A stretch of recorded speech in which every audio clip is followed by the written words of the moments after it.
E aí, essa galera, beleza, gente?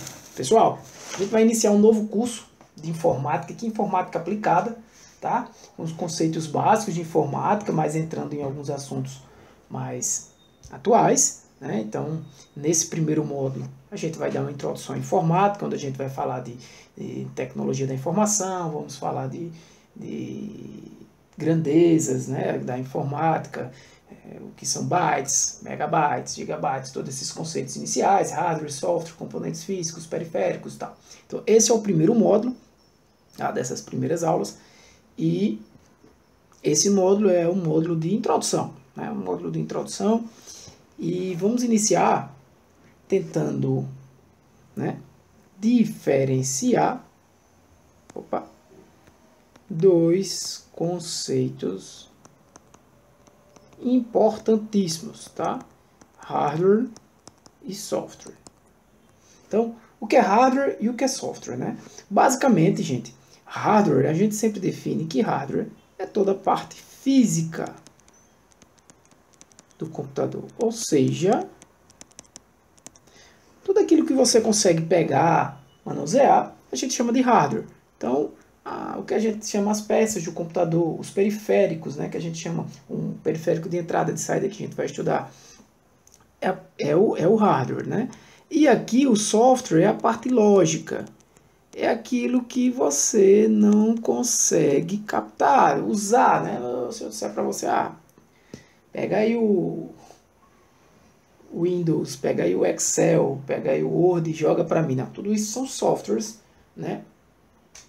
E o conceito de software é bem distinto do conceito de hardware, tá? Então são dois conceitos básicos, você precisa compreender a diferença e a gente vai estudar cada um deles, tá? Outro conceito importante dentro da informática é entender o que é TI. TI nada mais é tecnologia da informação, tá? Tecnologia da informação. E essa TI, o que é que a TI faz? Ela vai estudar o desenvolvimento de softwares, de recursos, né? De hardwares que estão dentro, né? Manipulam os dados de forma lógica. Por exemplo, você vai desenvolver um hardware que vai manipular os dados que estão lá no software, né? Então, TI envolve todo esse conjunto de informação, tá? Tanto a parte do hardware quanto a parte do software, né?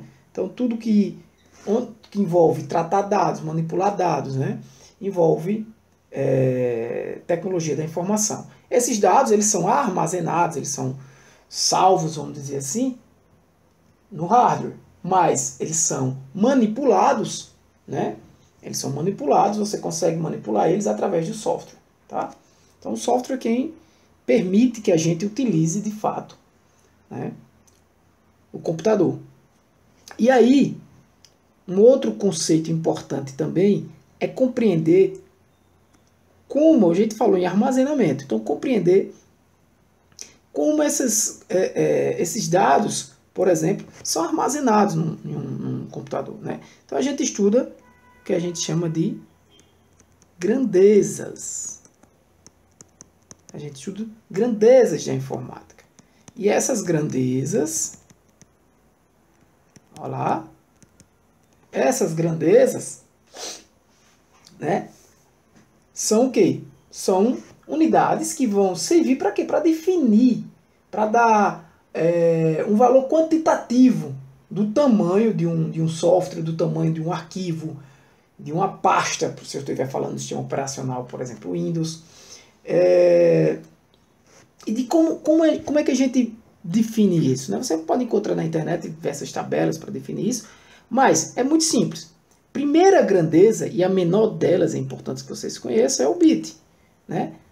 Normalmente a gente usa só a siglazinha do B. Essa é a menor unidade da informática. Essa é a menor unidade. Então, quando eu falo em bit, eu estou falando Em quê? Em um 0 ou um 1. O que é que eu estou querendo dizer com isso, gente? Todos os dados, tudo que você contém, tudo que você tem no seu computador, a imagem, a foto que você tirou, no final é um conjunto de zeros e uns. De forma lógica ainda, tá? De forma lógica. O computador, de fato, ele não sabe o que é um, nem ele sabe o que é o zero. O hardware, desculpa. O hardware, ele não sabe o que é um, nem o que é o zero. Ele vai trabalhar a nível de máquina, com a voltagem ali que é passada. Mas a gente não vai se preocupar com isso. Nem mesmo a gente vai se preocupar com esses bits de 1 e 0. Né? Mas o que eu quero dizer a vocês é que tudo que você armazena, tudo que você manipula no computador, no final das contas, é mapeado como um conjunto de uns e de zero. Seja texto, seja fotos, tá? Sejam vídeos, softwares, o que seja, qualquer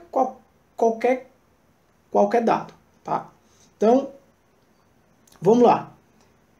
Beleza, mas eu paro no bit? Não. Aí a gente vem para uma coisa que a gente chama de byte. Cuidado para não confundir, né? O byte, a gente já usa o B maiúsculo. E o que é um byte? O byte nada mais é do que 8 bits. Só isso. Então, quando você tem 8 bits, você tem um byte. Então, por exemplo, se eu tiver aqui 0, 0, 0, eu tenho 8 bits. Eu tenho o que aqui? Um byte.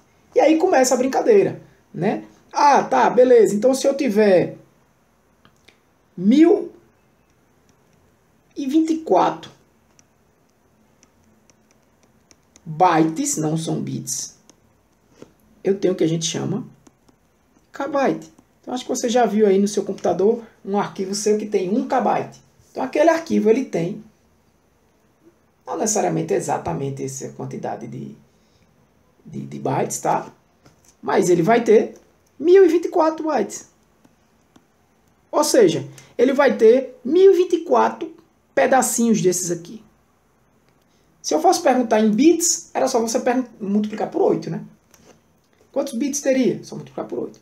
E aí as unidades, as grandezas, começam a aumentar. Eu tenho os megabytes, que é representado pelo MB, tá? Maiúsculo. E o que é isso? São 1024, aqui eu tenho bytes, tá?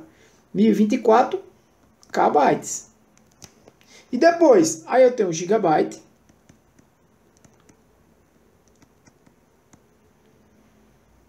Plural não, tá? Só se você estiver usando mais de um.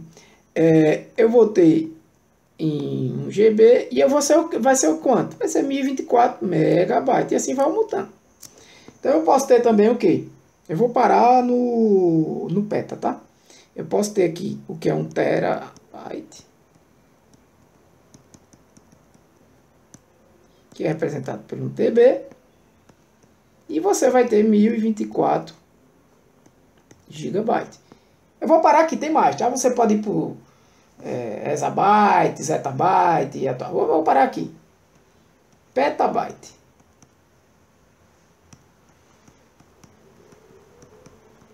Então, quando eu tenho, só lembrar aqui da Paraíba, quando eu tenho 1024 terabytes, tá? E assim por diante. Então, algo importante que vocês precisam entender é que isso aqui como eu explico com mais detalhes em outra aula, isso aqui é uma padronização para armazenamento de dados.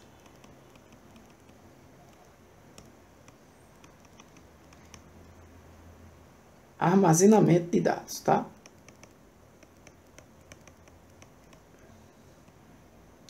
Por que eu estou dizendo isso? Como eu expliquei em outra aula.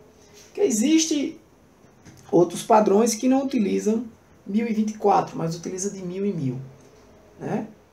Mas aí é normalmente utilizado na área de telecomunicações, quando você está falando de redes em si. Beleza?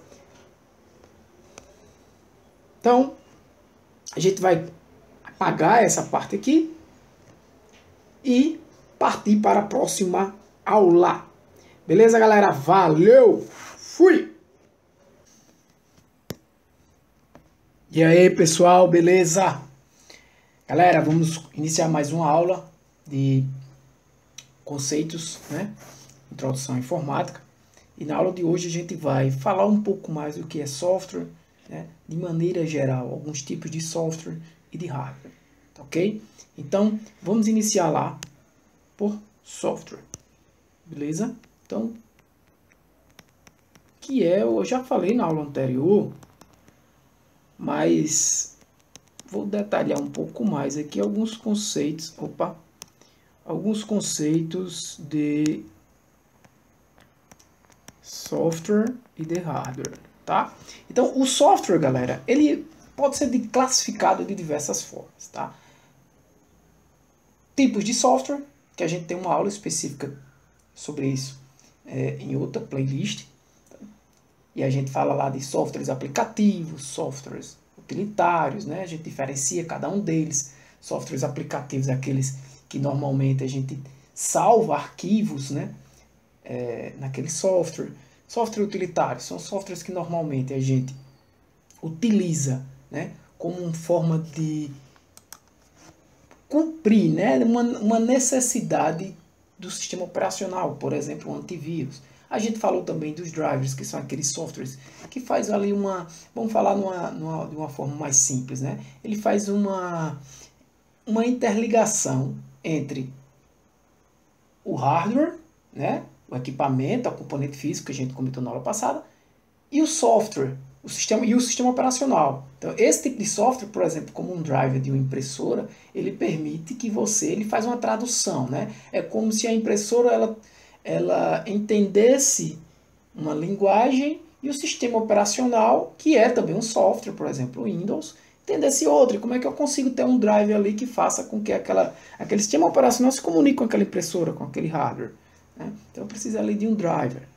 beleza? Então a gente comenta em mais detalhes cada um desses tipos de software, mas a classificação que eu vou chamar a atenção aqui, que a gente também fala em outras aulas, é quanto a licenças de software, tá? E eu vou falar basicamente de 3 licenças, que é, na verdade, 3 classificações, né? Vamos falar assim. Eu posso ter os softwares que a gente chama de proprietários, beleza? Os proprietários, desculpa. Os softwares que a gente chama de livres e os de uso público. Eu quero só diferenciar esses 3, porque são os principais nesse tipo de classificação aqui. O software proprietário é aquele que tem um dono, né? O seu código-fonte normalmente ele é bloqueado, são poucas pessoas que têm acesso ao código-fonte, né? O maior exemplo desse tipo de software são a maioria dos produtos lá da Microsoft, como Windows, né? A suíte de ferramentas do Office, entre outros. E aí eu tenho também o software livre, que é aquele que tem o seu código de forma livre, aberta, né, na rede. E aí, o que é que acontece? Eu tendo o software livre, eu posso modificar aquele código, eu posso usar aquele código para adaptar a uma necessidade minha, por exemplo. Eu posso redistribuir aquele código, né? Eu posso manipular aquele código. E aí existe comunidades para cada software livre que trabalham em cima daquele software, né? Melhorando, criando novas, vamos dizer, versões também daquele software. Tranquilo? Então, o maior exemplo que a gente pode citar é o Linux, que é um sistema operacional de código livre, de código aberto. Tá? E existe também o software que a gente pode chamar de público. Tá? Esse software público são programas, né, que por opção do desenvolvedor, né, ou por alguma até mesmo uma decisão judicial, eles são abertos. Em que sentido? Eles não têm um vínculo, uma propriedade, ou seja, não tem uma necessidade de autorização para o uso daquilo ali. Então, não necessariamente, tá? Eu tenho que software gratuito é software livre, por exemplo. Tá? Essa afirmativa é falsa se eu disser, software livre, ele é gratuito. Não, é falso, como a gente fala também em outras aulas, beleza? Mas o software de uso público geral, sim, ele é aberto para uso geral, tá? Não necessariamente eu vou ter o código dele livre também, beleza? Ponto importante ainda sobre software, que é importante que quem tiver curiosidade pode dar uma estudada. É o Marco Civil da internet. Uma lei, né, que define algumas diretrizes por parte da União e dos estados, né, inclusive do Distrito Federal também, municípios e tudo mais, e também adota algumas preferências, principalmente em relação a esses tipos de software, tá? Por exemplo, existe uma preferência ao uso de softwares que sejam livres. Por quê? Porque eles podem ser adaptados, né? Então, quem tiver mais interesse, né, pode dar uma pesquisada nesse tipo de software, nessa lei. Quanto ao hardware, terminando agora aqui, como a gente já falou, são os componentes físicos, né? Isso aqui a gente já falou, né? Isso aqui são os componentes lógicos e aqui os componentes físicos, que a gente falou na aula passada. E o hardware, ele tem uma característica importante, né? Por quê? Porque existe alguns, por exemplo, hardwares como o processador, a memória.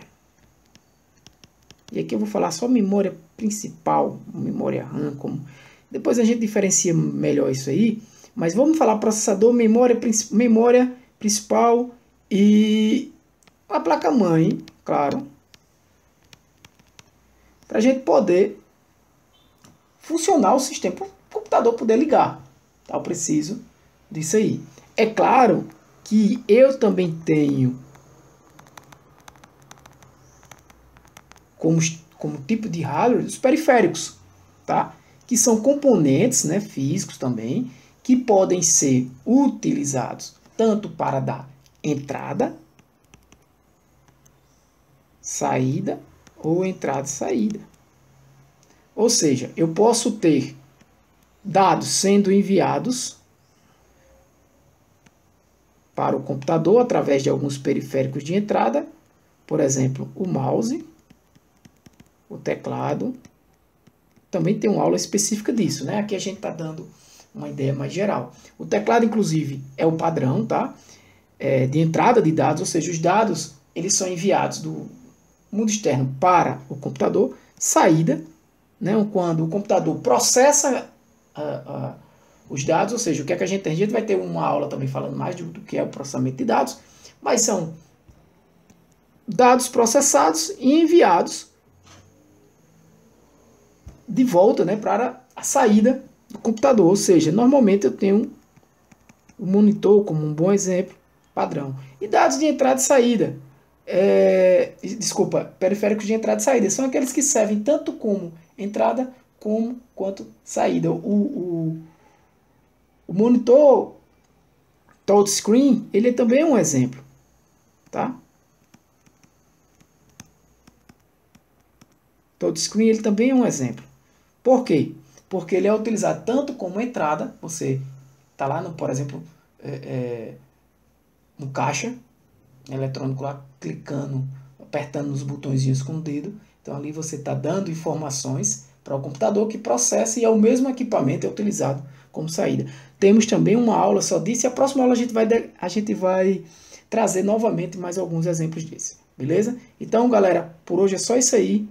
E na próxima aula a gente vai falar mais desses periféricos. Ok? Um abraço, valeu! E aí, galera? Beleza, gente? Como é que tá isso aí? Vamos hoje continuar com a aula de periféricos, né? Como eu falei para vocês, periféricos são componentes físicos que a gente está muito acostumado a utilizar, né? E hoje a gente vai falar de vários periféricos de entrada. Vamos começar por eles, que são aqueles periféricos que enviam dados, né, para o computador. Não é isso?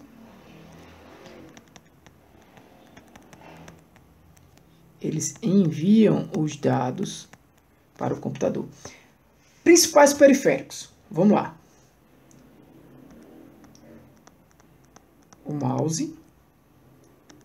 Vou só citar aqui, tá? Depois a gente... O teclado. Caracteriza. O que mais? Microfone. Quem mais? Os scanners. Quem mais? Leitores. E aí você já está entendendo por que eles são periféricos de entrada. Todos esses camaradas aqui, eles enviam dados. Por exemplo, o mouse, ele envia, através do cursor, dados para o computador. Ele pode ser mecânico, ele pode ser óptico. Sim, os ópticos são os utilizados. Mas lembra que quem é mais antigo vai lembrar dos mouses mecânicos, que tinha uma bolinha ali embaixo e rodava e tudo mais. Hoje em dia, se utiliza mais os ópticos, né? Claro. Teclado, né, que é o padrão. Teclado. Microfone. Normalmente vem integrado, né, em alguns computadores, como os notebooks, por exemplo, e os próprios telefones móveis, né? Mas também pode ser externo, tá? Preste atenção nisso. Os scanners, que tem uma característica importantíssima que é preciso saber, que é a relação entre o que é um scanner e o que é, por exemplo, uma impressora multifuncional que tem um scanner diferente, tá? Então o scanner ele pode ser isolado ou pode ser utilizado junto com a impressora. Mas o que é que o scanner faz? Ele digitaliza um documento e transforma num arquivo digital. É isso que ele faz. Agora, existem scanners que têm um recurso, isso aí é muito importante. Tá, eu vou escrever algumas coisinhas aqui. Por exemplo, esse é o padrão. Não é o mouse o padrão, tá? Os mouses enviam a informação pelo cursor. Microfone pode ser interno, pode ser externo. Os scanners têm um serviço chamado OCR, né? Os que têm esse recurso, que é um recurso, que recurso é esse? É um recurso de reconhecimento óptico de caracteres. Ou seja, vocês digitalizam um livro, um documento, e aquele texto que está ali é reconhecido como caracteres, tá? No computador. E aqui eu tenho diversos leitores hoje em dia sendo utilizados, galera. Tenho leitores ópticos, tenho leitores de código de barra, leitores de face, de íris. Todos esses leitores que utilizam, esses leitores são biométricos, tá? Todos esses leitores aí são exemplos de periféricos de entrada. E aí eu deixei esses dois em aberto aí para vocês pensarem em outros que eu não falei. Nesse tempo eu espero que vocês tenham pensado. Que seria qual? Lembrou? Um importantíssimo. A webcam. Qual outro? Aquela mesa digitalizadora onde você pode desenhar. Não é isso? Então, assim, são todos exemplos de periféricos de entrada, tá? A webcam ela vai captar as imagens e transformar no conteúdo de mídia digital. A mesa digitalizadora vai permitir que você desenhe, que você escreva, de fato, né? Então, aqui vai captar imagens, a webcam. Então, observe que todo ele, por exemplo, aqui para desenhar, todos esses dispositivos, eles são de entrada, tranquilo? Periféricos. De saída agora. Vai pensando aí, enquanto eu estou escrevendo. O que é que eles fazem? Os periféricos de saída, eles enviam dados para o computador. Aqui eu vou até botar assim. Aqui eles enviam dados para o computador, é o de entrada. Agora, enviam dados para quem? Pensa aí. Eles recebem aqueles dados processados do computador, certo? E enviam para a saída, né? Eles enviam, eu vou até escrever assim, enviam informações para onde? Para o mundo externo, né? Para a gente, para o usuário. Tranquilo? Então, vamos citando aqui alguns. Os principais. Impressora, eu vou deixar um espaço maior para impressora. Quem mais? Deixar um espaço maior aqui. Os monitores também, vou deixar um espaço. Tá? Esses dois principais aqui. Vamos categorizar algum deles. Primeiro, a impressora. A impressora ela tem diversos tipos. Eu vou citar aqui alguns. Tem uma impressora matricial. Tem a impressora a jato de tinta. Tem a impressora a laser. Os principais, tá? Mas tem outras. Eu vou comentar aqui. Mas o que é que a gente precisa saber das impressoras? Qualidade, né, de impressão. Quanto é que custa. Qual é a velocidade. A autonomia, né, que é a capacidade da impressora imprimir de forma contínua, sem que a gente esteja lá mexendo nela, não é isso? Aqui tem os monitores. Então, o que é que cada um tipo desse tem? Por exemplo, a matricial é aquela antiga, né? Que funciona como o quê? Impacto de fita. Né? Impacto em fita. É uma impressora de baixa qualidade de impressão. Também é barata, mas o custo dela é barato. Já foi mais utilizada por causa do custo barato. Mas é muito lenta. Né? E ela tem uma autonomia de impressão muito alta, ou seja, ela não precisa que esteja lá alguém manuseando ela. Jato de tinta, né? Normalmente é o que a gente utiliza em casa, em residências, né? Mas dependendo, não é muito utilizado no meio comercial, a não ser que seja um pequeno negócio, não é isso? Agora, qualidade de impressão já é média, já é melhor do que a matricial. No entanto, é alto o custo, né? O uso de contato, trocando cartucho, comprando. Se você tiver uma rotatividade muito alta, termina sendo caro. A velocidade de impressão não é tão alta e a autonomia é baixa, né? Porque às vezes você, dependendo da impressora, você tem que ir lá, não botar muita folha, enfim. Ou seja, a autonomia dela é baixa, tranquilo? Eu vou até só escrever aqui o uso residencial como uma característica, né, para você lembrar. Agora, a impressora laser é aquela que é mais usada no mundo corporativo. E ela utiliza o quê? Né? Ela utiliza toner.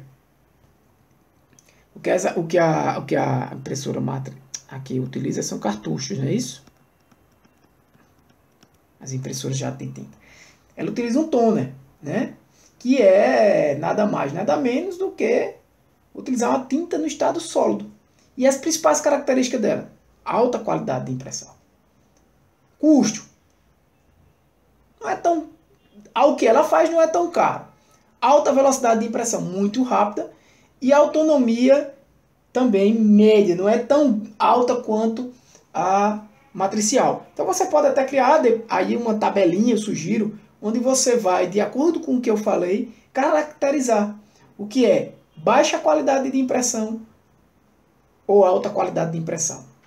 Baixa, média ou alto. Qualidade de impressão. Baixa, média ou alto. Custo. Baixa, média ou alto. Velocidade. E baixa, média ou alta autonomia. E aí você pode caracterizar esses três tipos de impressora. Tá? A matricial. Nota aí. Tem baixo. Matricial, ela só tem alta autonomia. Ela é baixa qualidade, baixo custo, baixa velocidade, alta autonomia. Tá? A jato de tinta é aquela que normalmente é o quê? É média qualidade de impressão. Lembra do custo? É alto. A velocidade, você lembra logo, ela não é tão veloz quanto a laser, mas também não é tão lenta quanto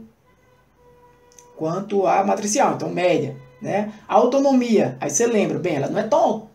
Tem uma autonomia tão alta quanto a matricial, que fica lá funcionando toda hora. Mas também, ela também é menor do que a própria laser. Então, baixa a autonomia. A laser é a que tem quase tudo alto, né? Tem alta qualidade, tem alta velocidade. autonomia e custo médio, né? Nada na laser, digamos assim, tem baixo, né? Por exemplo, não tem baixo custo, não tem baixa velocidade, não tem baixa autonomia, né? Nem tem baixa qualidade de impressão. Beleza? Acho que impressora a gente falou bastante aí. Vamos para os monitores. E aí os monitores, eles basicamente se dividem. Aqui eu vou colocar em 3, tá? Eu vou colocar o CRT, o LCD e o plasma. E antes de entrar aqui, só citando, né? Alguns outros tipos de impressora, como eu falei que ia citar para vocês, são impressoras térmicas, que normalmente são aquelas que a gente utiliza para fotos digitais, impressoras de plotter, aquelas que normalmente a gente vai nas gráficas, né, que imprime em formato A3, formato A2. Tem também impressoras Scoop, que são as impressoras 3D, beleza? Então, só para citar, para que vocês saibam. Outros tipos de monitores, sim, os tipos de monitores. Tem o monitor CRT. Esse monitor, o que é o monitor? O monitor, na verdade, ele vai poder, inclusive, ser sensível ao toque, e aí ele não vai ser só de saída, beleza? Quando aquele monitor sensível ao toque, a gente chama touchscreen, ele não é só de saída. O monitor CRT é aquele mais antigo, né? Existia um monocromático lá, o mono, e existia o colo, né? Acho que a maioria aqui, talvez alguns de vocês tenham tido contato com o monitor colo, né? Que é aquele monitor que tem um tubo, né? Muito grande, é um monitor de tubo. Essa geração foi a primeira geração que teve a cores, né? Os monitores de CRT. Esses monitores nada mais fazem do que uma combinação de cores no padrão RGB. O que é o padrão RGB? Red, Green, Blue. Vermelho, verde e azul. Ou seja, ele combina todos os pontos da tela com tonalidades dessas 3 cores. Tá? O monitor CRT, esse Color, né, ele tem uma característica, né, acho que quem usou sabe disso, é que a área útil dele é sempre menor do que a visualização da área total do monitor. Beleza? Então a gente perde um pouco de área útil. O monitor LCD, o mais comum hoje, ele é de quê? Cristal líquido, não é isso? É um monitor que não tem uma projeção física, né, à distância, mas os seus pontos, os seus pixels, né, são digitalmente apresentados na tela. Ou seja, eles têm a sua área útil também, exatamente igual à sua área total, diferente do monitor Color CRT, né? Por eles não terem essa projeção, nem essa ampliação física, né, eles têm essa moldurazinha deles mais fina, né, que é o que a gente está acostumado hoje, tá, gente? No tempo de hoje. E aí a sua área útil são mais... é exatamente a área total. Um ponto importante que eu estou falando aqui em relação a esse RGB, galera, é o seguinte. Como é que se forma isso, né? São os pixels, né? Tanto o monitor CRT quanto o monitor LCD, todos os dois, eles utilizam esses pixels para gerar imagens. Ou seja, o que é um pixel? Um pixel, tá? Um pixel, ele tem 3 pontos internos, né? Esses pontos, né? Cada ponto desse é o quê? Um pontinho, um pouquinho de red, um pouquinho de G e um pouquinho de B. Tá? Claro que não é nessa distância aqui que eu estou fazendo. Beleza? Então é como se isso aqui tudo fosse um ponto. Beleza? Então o que é que acontece? Quanto maior for o distanciamento entre esses pixels, imagina aqui, que isso é um pixel, estudinho, né? Vamos dizer. Eu tenho outro pixel aqui. Um pouquinho. Vou fazer assim, um pixel aqui, um pixel aqui, um pixel aqui. E aqui eu vou ter, ó, um pixel aqui, um pixel aqui, mais distantes, ó. Então, quanto maior for o distanciamento, eu vou fazer de conta que cada um desses é um pixel, tá? Estou dando um zoom aqui. Então, quanto maior for o distanciamento entre os pixels, o que vai acontecer? Pior vai ser a imagem gerada. Então, essa distância entre o pixel tem nome, né? A gente chama muitas vezes de dp. Quantos dp? Tá? Então, é a distância entre pixels. Quanto maior essa distância aqui entre um pixel e outro, a qualidade da imagem é menor. É importante que você saiba disso. Por fim, o plasma, né? Monitores a plasma. Monitores a plasma, eles tiveram um problema quanto à relação ao custo, né? Apesar de ter melhor qualidade, né? Ter a melhor resolução, mas o custo de produção é alto, talvez por isso não tenha maior qualidade.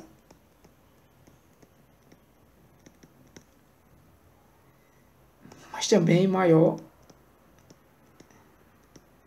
custo, né? Não tenha saído bem no mercado. Tranquilo, galera? Dá aí uma revisada no assunto.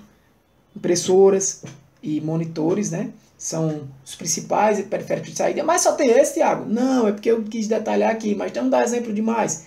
Caixa de som, né? A própria placa de som, de só enviar dados para a saída.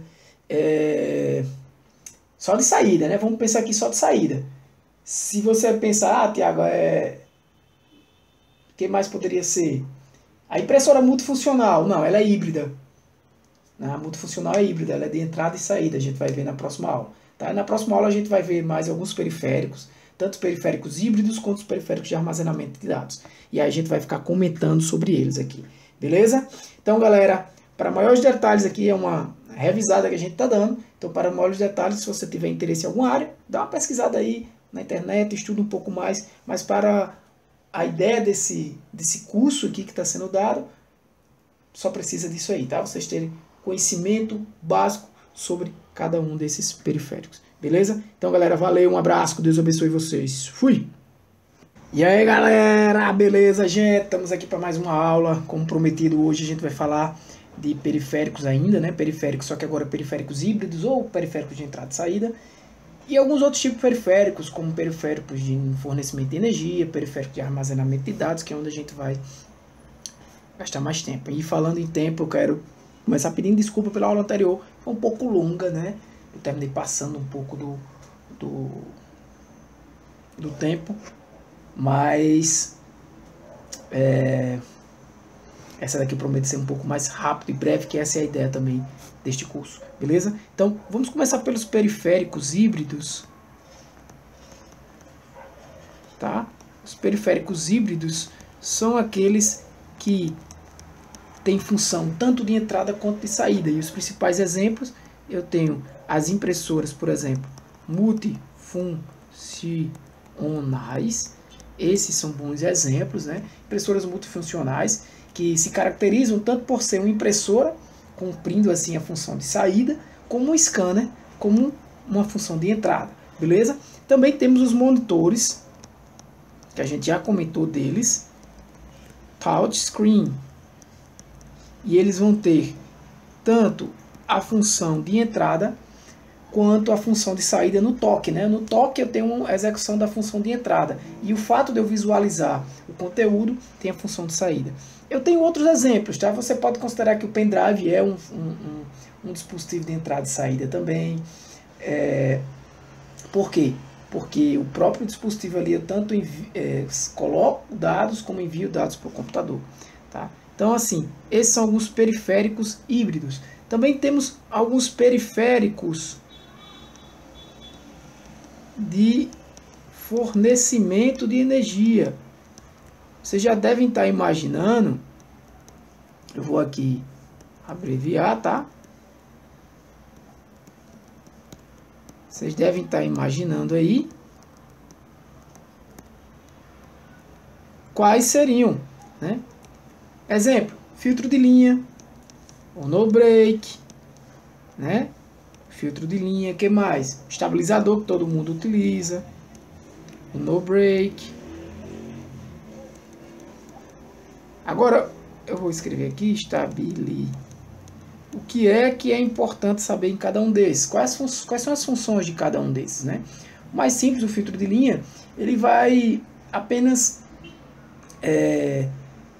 eliminar alguns ruídos da rede elétrica, né? Enquanto o estabilizador, como o próprio nome já diz, ele tenta estabilizar, ou seja, ele retém aquela variação abrupta de energia, né? Tanto se for uma sobretensão ou uma subtensão, né? E aí ele protege o sistema. O no-break, ele vai manter os equipamentos funcionando mesmo com oscilações ou quedas de energia elétrica, né, da rede elétrica, até mesmo a falta de energia ali, ele mantém. Por quê? Porque ele acumula uma energia interna, tranquilo? Então são periféricos de fornecimento de energia.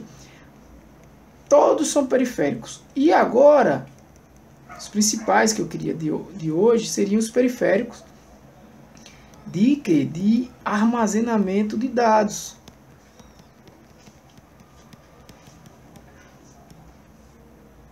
Tá? Periférico de armazenamento de dados. Ou seja, hoje em dia a gente sabe que existe a computação em nuvem, né? Então, as soluções de armazenamento não físico, né, que é o exemplo do armazenamento em nuvem, né, eles estão cada vez mais sendo utilizados. A gente utiliza isso diariamente, né? Usando lá o Dropbox, por exemplo, um exemplo de armazenamento em nuvem, lá o Google Drive, entre outros, né? Então, só um tipo de aplicativo. A gente vai ter as aulas também de armazenamento em nuvem, tá, galera? Então, esses dispositivos, mesmo assim, ainda são muito utilizados, né? E a gente vai caracterizar desde aqueles mais antigos, utilizados na década de 80, na década de 90. Quem lembra, por exemplo, dos disquetes, né? Eu tinha disquete, eu ainda peguei disquete de 720 KB, né? Eu me lembro de disquete de 720 KB, disquetes de 1,44 KB, mas não precisa entrar em detalhes quanto a isso, né? Apenas por título de informação. Tivemos também ainda o Zip Disk, né? Que veio depois dos disquetes. Eles tinham 100 megabytes, ainda lembrar. Então, esses discos, qual é a grande característica deles? É que eles são discos magnéticos. É só isso que eu queria dizer. São os discos magnéticos, que tem a categoria de armazenamento utilizado mais lá na década de 80, né, e na década de 90. Discos que vieram depois para alguns tipos de armazenagem. Aqui não é a sequência temporal também, tudo que eu vou falar aqui não, tá? Mas outro tipo de discos são os discos ópticos. E aí, você já está mais acostumado, CD, o DVD, né? O DVD dual layer, que é aquele dupla camada, né? O Blu-ray dual layer, né? E apenas para título de informação, eu vou colocar aqui o DVD, tá? E aí vou botar aqui o Blu-ray. Simples, tá? A título de informação, o DVD ele tem 4,7 GB e o Blu-ray 25, tá? Gigabytes. E se ele for dual layer? Tanto um quanto o outro, se for dual layer. Dual layer, dupla camada, você vai multiplicar por 2, aqui vai ter 50 GB, tá? E aqui vai ter 8.40, arredondo para 8.5 GB. O dual layer, tá? O dual layer. Essa aula aqui só vale se você estiver assistindo, né? Usar só as anotações, você não vai entender depois o que seria. Então, outros tipos de periféricos de armazenamento. O flash memory, a memória flash, tá? Eu vou escrever só aqui a característica da memória flash. Quais são as características das memórias flash, né? Principalmente começaram a ser usadas aonde? Onde elas são usadas? Anota aí. Pendrives e nos SSDs, né? São os discos de estado sólido. Quais são as principais características, né? O que é que tem feito, inclusive, esses discos de estado sólidos estarem substituindo os tradicionais HDs, que são magnéticos, né, também. A grande velocidade, a maior velocidade de manipulação dos dados, ou seja, quem tem um SSD, por exemplo, um notebook com SSD, um notebook com HD, mesma configuração, a diferença de velocidade de manipulação dos dados é significativa, né? Uma vez que ele não vai ter aquela parte mecânica dos HDs, como a gente vai falar. Eles são mais seguros também, tá? O HD ele é mais frágil, uma queda de um HD, alguma coisa, ele pode quebrar, tá? E aí eu tenho os discos rígidos também, que são os HDs, tá? Hard disk. Então os hard disk são os mais tradicionais, mais antigos, né? Eles podem ser externos ou também internos, né? E são discos usados também para armazenamento, né? Permanente, né? Essa história de memória permanente, memória temporária, a gente vai discutir mais na frente, mas são discos de armazenamento permanente, tá? Então, o HD ele tem uma característica importante, que é o fato dele ter magnético, né? O fato dele ser magnético e mais tradicional e antigo, né, do que o SSD. Sim, mas o que eu queria falar era a questão do conceito de disk array. Muito importante que vocês saibam o que é disk array. O que é disk array? Array é um arranjo. São vários discos como se fosse uma única unidade. Então é o fato de você utilizar vários HDs para quê? Para aumentar a sua capacidade de armazenamento, né? Normalmente utilizando em uma solução corporativa, né? Várias organizações públicas e privadas utilizam desse recurso, né? E aí, diante desse conceito de disk array, a gente pode falar de um conceito chamado RAID, que pode ser o conceito RAID 0, e eu vou explicar o que é para finalizar essa aula, que é o RAID ROM. O RAID nada mais é do que uma redundância de armazenamento de discos independentes, né? O RAID ele vai representar o quê? Uma forma, uma metodologia de organizar e montar diversos HDs, né? E aí quando a gente utiliza vários HDs, a gente está usando o conceito de disk array. E as combinações que existem, né, são várias, mas as mais comuns são essas duas, RAID 0 e RAID 1. O que é que faz o RAID 0? O RAID 0 ele vai utilizar aí, no mínimo 2 discos independentes divididos os dois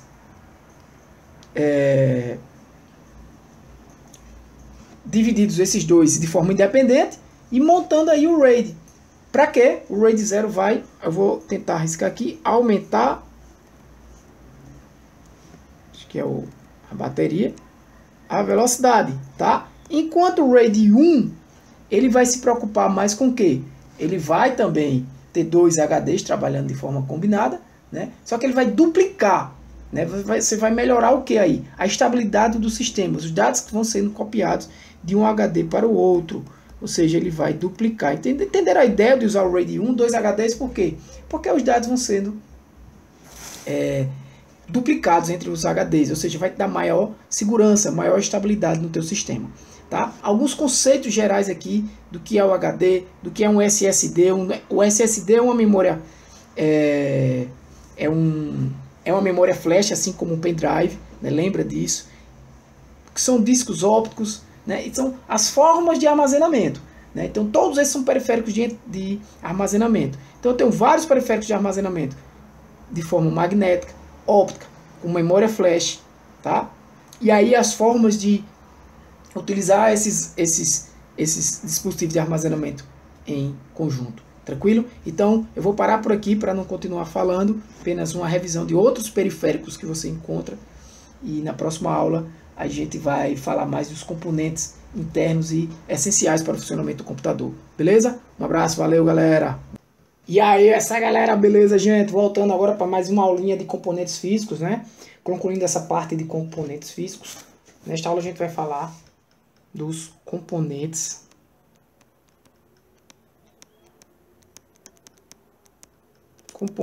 obrigatórios. O que é que eu estou querendo dizer com isso?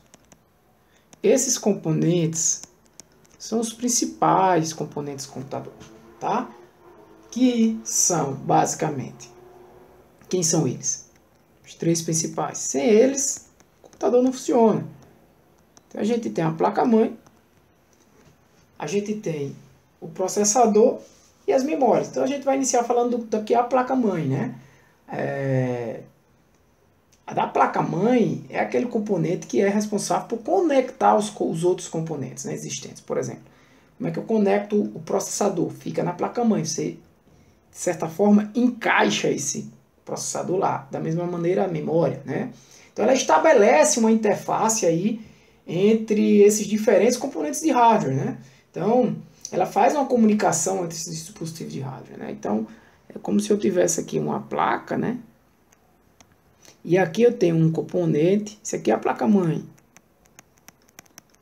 Funciona mais ou menos assim, num computador pessoal. Aí você tem um processador aqui, aí você tem uma memória aqui, você tem outra memória aqui, entre outros componentes. Então, existem uns carinhas na placa-mãe aqui que a gente chama de barramentos. Vamos imaginar dessa maneira. E é por aqui que os dados passam, né? Do processador para a memória, da memória para o processador, entre outros componentes de hardware. Beleza? Então, quanto à placa-mãe, o que é importante que vocês saibam, até para o uso de vocês, pessoal? Algumas categorias de placa-mãe, né? Então, você pode ter uma placa-mãe que a gente chama de on-board, comum no mercado. Você tem também a off-board, né? Tem outra categoria também, que é importante você entender o conceito, é a placa-mãe com dual channel. Então a gente vai resumir essas três categorias, né? A placa-mãe on-board é aquela que ela traz os componentes fisicamente nela, né? Eles são impressos desde a fabricação, né? São componentes já fixos na placa, né? Ela, de certa maneira, não faz um upgrade, né? Não são todos os componentes necessariamente. Geralmente, esses componentes são componentes mais periféricos, como placa de som. Não tão periféricos, muitas vezes, como a placa de vídeo, mas pode ser qualquer componente embutido na própria placa-mãe, né? Até a própria memória RAM também já é comum para placa-mães que trazem embutido nela, né? Fica tudo ali naquela placa. Então é o que a gente chama de on-board, né? Ela é baixo custo, né, de montagem. Agora, normalmente, nem sempre tem muitos slots. Slots são esses espaços que tem na placa para você encaixar os componentes, né? Basicamente, por exemplo, aqui poderia ser um slotzinho para você colocar a memória. Então, porque tudo já vem embutido, né? Normalmente elas não têm o mesmo também desempenho, a mesma qualidade das placas, por exemplo, que a gente chama off-board, né? Que são aquelas que não trazem fisicamente embutido, né, os demais componentes. Então, essa placa off-board, normalmente, a gente consegue fazer upgrade de memória, de processador, porque você troca os componentes nela, tá? Então, a on-board e a off-board. E a dual channel, que é importante que vocês saibam. Alguns slots que tem na placa para colocar as memórias, né, trabalham de forma paralela. Eu não vou entrar em detalhes aqui, mas só para vocês entenderem, essa comunicação aqui, por exemplo, do processador com as memórias, com a memória RAM, por exemplo, ela é feita de forma mais rápida, porque a memória, essa comunicação aqui nesse barramento, ela é realizada de forma em paralelo. Só que as placas que tem esse... O que é que eu estou querendo dizer com isso? Que quando a placa e a memória, os pentes de memória que você coloca, a gente vai falar mais de memória na frente, tem a capacidade de trabalhar em canal duplo, esse dual channel, você aumenta o desempenho de comunicação entre processador e memória, o que consideravelmente melhora o desempenho do seu computador. Tá? Então isso é uma característica de algumas placas também, ser dual channel, né? Off-board ou on-board. Uma coisa não necessariamente leva a outra, né? Você pode ter aqui placas que sejam on-board, off-board, dual channel, enfim. Outro componente importantíssimo é quem? Eu vou botar aqui nesse espaçozinho, tá? É o processador. Esse aqui é o que muitos dizem ser o componente mais importante, é o principal componente de hardware, né, que um computador tem. Muitas vezes confundido, né, porque o processador, que muitas vezes é chamado de CPU, muitas vezes a gente confunde com o gabinete do computador, né, chamava antigamente CPU, né. Então, o processador, na verdade, ele contém nele, os principais componentes dele, ele tem, eu vou resumir aqui, 3 componentes, que é a unidade de controle, a unidade lógica e aritmética e os registradores. Eu não vou entrar em detalhes de cada um desses, que não cabe ao escopo desse curso. Mas a unidade de controle é como se fosse um gerente que gerencia o que a unidade lógica e aritmética vai realizar. A unidade lógica e aritmética é como se fosse o operador mesmo, que realiza as operações matemáticas que o processador está ali realizando. E o registrador é um tipo de memória muito pequena, tá? É uma memória interna ao processador, chamada memória do computador, é essa. Ela é muito pequena em relação às outras memórias que tem no computador, porque ela é a menor, é o registrador. E ela é muitas vezes chamada memóriazinha de passagem, né? Porque para o processador ali armazena pequenas quantidades de dados para auxiliar no processamento dele, né? Quanto ao processador, isso aqui é o que eu tenho dentro do processador, dentro do CPU do processador. Porque quando a gente fala em CPU, a gente está falando de quê? A gente está falando de central, a unidade central do processamento, Central Process Unit, né?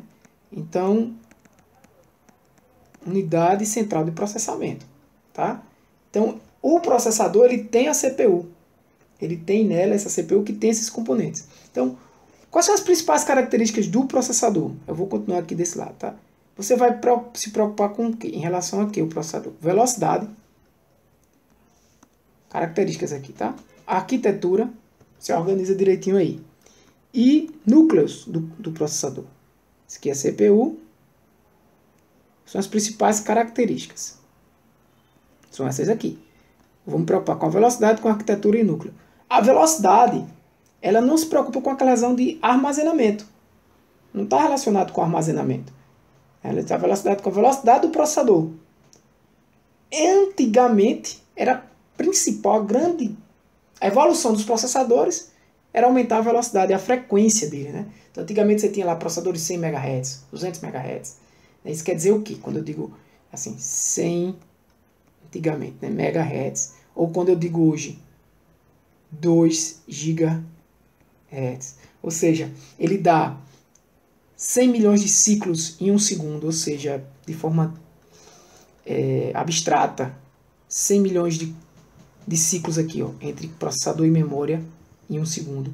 2 GHz, 2 bilhões de ciclos. Então, essa é a velocidade, a frequência dele, a medida nessa frequência, né? A arquitetura está relacionado com o quê? Com a capacidade de leitura. Velocidade, arquitetura. É aquela história. Imagina um camarada comendo. A concurso de hambúrguer. Quem vai comer mais rápido? Aquele cara que tem uma boca pequena e dá uma mordida, né? Uma mordida só. Morde a uma certa velocidade. Certo? O cara do lado dele morde na mesma velocidade que ele. Exatamente. Só que o cara do lado dele tem uma boca maior. Em vez de a mordida ser pequena, tem uma mordida maior. Então, quem vai comer mais rápido? Por mais que a mastigação seja na mesma frequência. A mastigação ali seria, vamos dizer, a frequência, né? A velocidade do processador. A analogia aí. O tamanho da boca do cara, o quanto ele bota de hambúrguer, o tamanho da mordida dele, é a arquitetura. É quanto eu consigo colocar por mordida de comida na minha boca. Quanto de hambúrguer eu consigo colocar? Falando em hambúrguer aí, se tiver gente com fome, né? Quanto? Então esse tamanho, essa quantidade de gramas, vamos dizer assim, do hambúrguer, é como é a arquitetura, como é feito o processador. Então hoje em dia, normalmente a gente tem processadores pessoais, no tempo de hoje, em torno de 64 bits. Mas até então, por muito tempo, por décadas, 32 bits. E muitos processadores ainda que estão sendo usados, 32 bits. Então é claro que aquele processador de 64 bits, ele vai fazer as coisas mais rápido, entendeu? como o hambúrguer do cara que tem a boca que dá uma mordida maior, né? E eu tenho também a quantidade de núcleos, né? Os processadores, eles também têm núcleos, ou cores, né? Então, antigamente a gente tinha um processador, era só um core, só um núcleo. Um núcleo que tinha um cara dessa aqui, uma CPU, basicamente com uma unidade de controle, uma ULA e um registrador. Hoje em dia não, um núcleo, que é a unidade de processamento singular e independente. Por que independente? Porque o núcleo é basicamente isso aqui que está na CPU. Então ele é independente. Quando eu tenho muitos núcleos, eu tenho multicores. Quando eu tenho um núcleo, eu tenho um computador com um core. Se eu quiser chamar unicore, ou enfim. Mas hoje em dia, os processadores do mercado, eles variam aí entre 2 e até 32 núcleos, basicamente. Tá? Então, quanto mais núcleos, melhor. Melhor a capacidade também de... melhor o desempenho do processador. Né? Então, são essas 3 principais características. Você não precisa entrar em detalhes do que é cada um cara desse, mas as características do que diferencia. Né? Claro que também tem uma relação de memória cache, que a gente vai falar daqui a pouco, tá? Então, já que eu estou falando de memória, aqui eu dividi a placa-mãe, aqui eu dividi meu processador. Nesse espaço aqui, eu vou separar para as memórias, tá? Então, as memórias também são necessárias para que o computador funcione, beleza? Aí a gente vai ter memórias que são externas, colocadas na placa-mãe. Como eu disse a vocês, memórias que já vêm no processador, como registrador é um tipo de memória, beleza?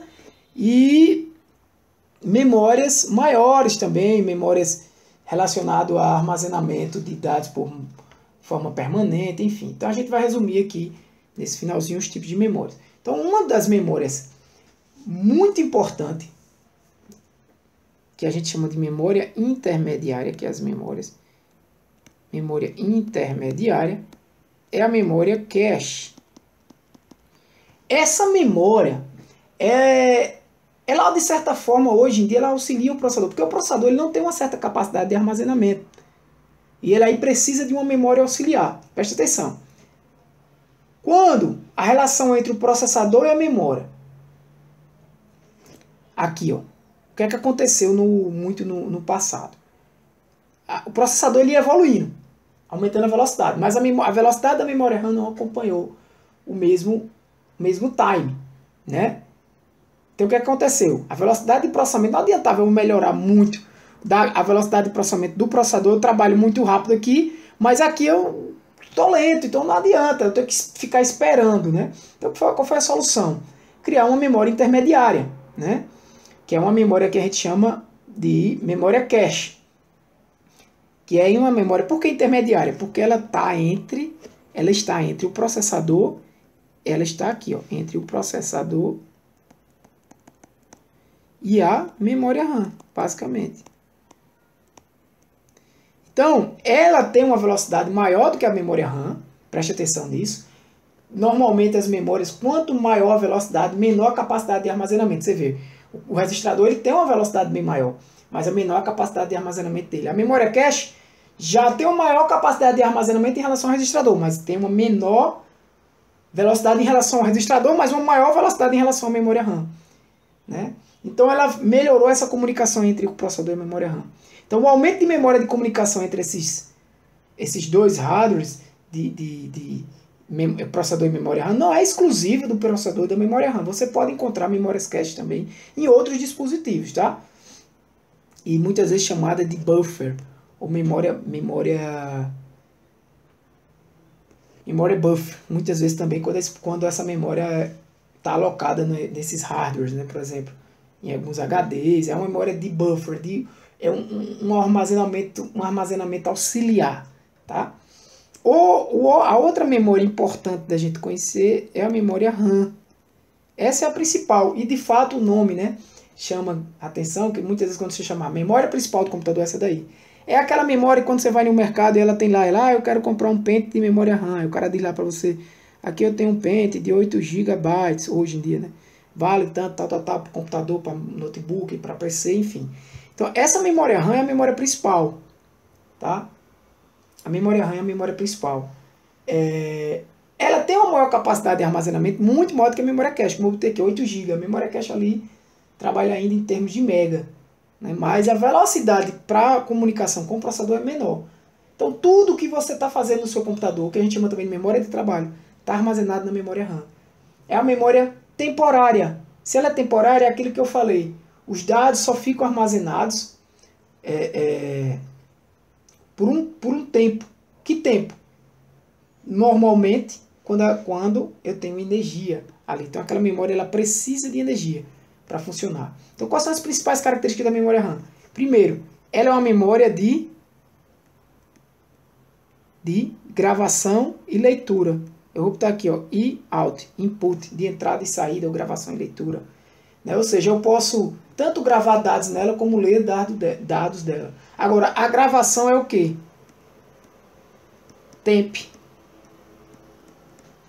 Temporária. Né? Se ela não tiver recebendo energia, ela não consegue guardar esses dados. Tá? Então, é uma memória que se caracteriza por ser energizada. O computador é desligado, eu perco esses dados. É aquele exemplo que eu já ter dado em outras aulas. Você está usando aqui um bloco de notas, ferrou. Né? Ferrou se não tiver armazenado na memória permanente. Ela é volátil. O que é isso?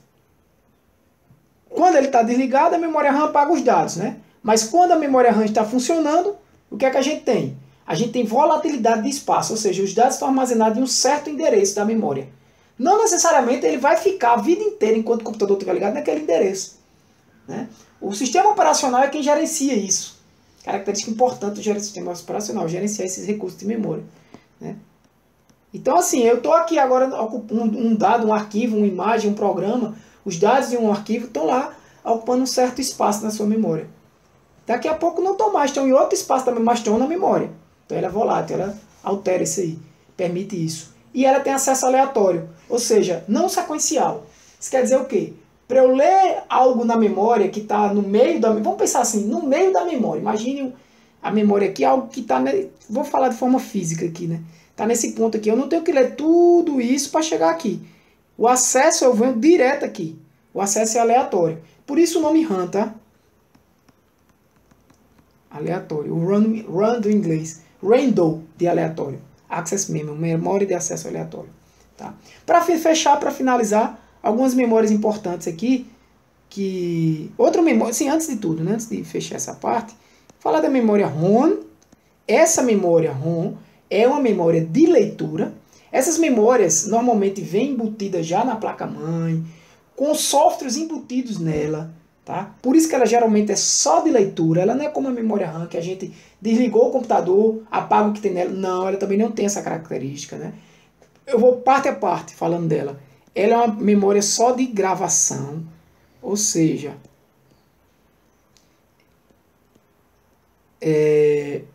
se eu tenho apenas gravação, a memória RAM não permite que o usuário grave dados em si. Ele vai apenas ler, porque os dados gravados já foram gravados inicialmente lá na fabricação dela. São dados, digamos assim, softwares que precisam, que são necessários para o sistema funcionar, iniciar.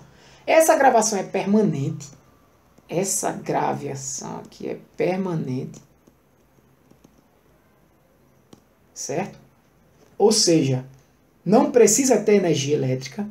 De fato, né? Como é que você imagina que a placa-mãe sai lá da fábrica, chega para você aqui, o software está lá, embutido nela. Um pequeno código de software. Né? Ela é não volátil. Isso quer dizer o quê? O fato dela ser não volátil, isso quer dizer que ela não tem aquele acesso livre. Uma vez gravados os dados em um certo espaço, fica lá. E também não aleatório. Os dados já estão em um certo endereço de memória, não fica alterando. Sim, a não volatilidade. Né? E o não aleatório, que é a memória, ele é executado do início da sua inicialização até onde eu preciso ler, os dados que eu preciso ler. Tá? É uma memória que ela é lida, né, na inicialização do sistema, logo quando eu ligo o computador. Então, ela é lida do início dela. Tá? E vai lendo sequencialmente. Tá? Só para fechar, Flash Memory, memórias flash. firmware. Aí eu vou só com... que são isso? Memórias flash tem substituído essas memórias ROM, tá? Na gravação exatamente desses firmwares. Esses firmwares são pequenos softwares, são esses códigos que ficam armazenados na memória, né? Na memória que vem lá na placa, né? Na memória ROM, que está lá na placa-mãe quando você cria, quando você fabrica lá, quando a empresa fabrica. Então, hoje em dia, essas memórias ROM estão sendo substituídas pelas memórias flash, tá? Essas flash memory, que a gente já falou também em outros momentos, quando a gente estava falando de memórias permanentes, né? Então, essa memória flash, ela é de gravação e de leitura, não é só de gravação, então ela permite que o usuário grave e leia dados, o próprio usuário, e a gravação é permanente, não precisa ser energizada, né? Que tipos de firmwares? Que tipo de firmwares, não dá para espaço aí, você anota.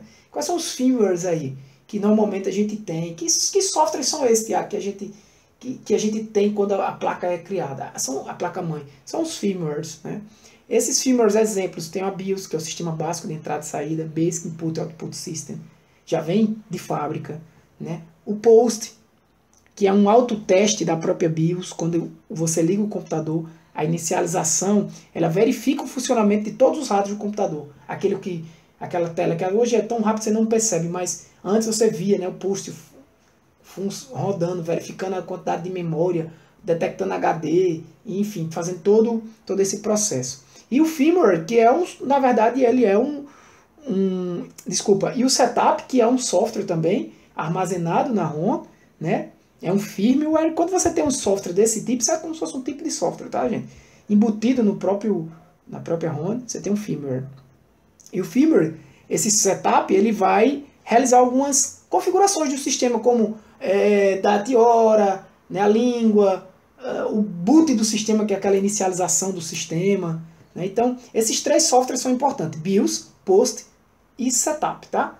A BIOS é o sistema básico de entrada e saída, né, que é o que inicializa o teu sistema computacional. O POST, que é esse teste dos dispositivos. O setup, que é a configuração desses dispositivos, né? Quantidade de memória, enfim, a frequência de cada elemento, de HD, de memória, tudo isso ele armazena.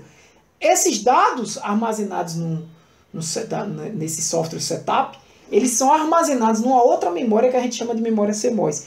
Eu não vou entrar em detalhes, até porque cada vez mais está diminuindo essa forma de uso, porque está sendo todos esses softwares, esses firmware hoje em dia, não estão sendo mais gravados em memória ROM. Em algumas placas já, esses firmware têm sido substituídos, né, por memórias flash, e nesse caso não precisa, né? Essas memórias flash aí permanentes guardam todas essas informações. Mas o conceito desses firmware é importante, que eles continuam existindo. O BIOS, POST e o setup, tá? Então, galera, finalizamos aí essa parte de hardware, né, essa parte de componentes físicos. E só para não passar em branco, 3 conceitos importantes em relação à manutenção desses dispositivos. Vocês devem manter esses dispositivos funcionando. Então, para isso eu tenho uma manutenção preventiva, né, que é aquela que eu me programo, eu tenho que fazer isso mês por mês, limpar, sei lá, mandar para o técnico limpar, dar uma geral nos hardware, isso é preventivo. Eu tenho aquela corretiva, né, que é quando deu problema, aí eu vou tentar ajeitar, isso é uma manutenção corretiva. E tem a preditiva, que é aquela que ocorre antes de ter o problema, né? O problema ele não aconteceu, mas você está prevendo que ele vai acontecer. Muitas vezes até pelo tempo que você utiliza aquele computador. Rapaz, esse computador, esse tempo todo ainda não deu problema, a qualquer momento ele, né, pode dar algum problema. Então, enfim, esses conceitos são os últimos e importantes que vocês precisam saber. E na próxima aula a gente já entra em outro assunto, beleza? Um abraço, galera. Valeu, que Deus abençoe vocês. Fui!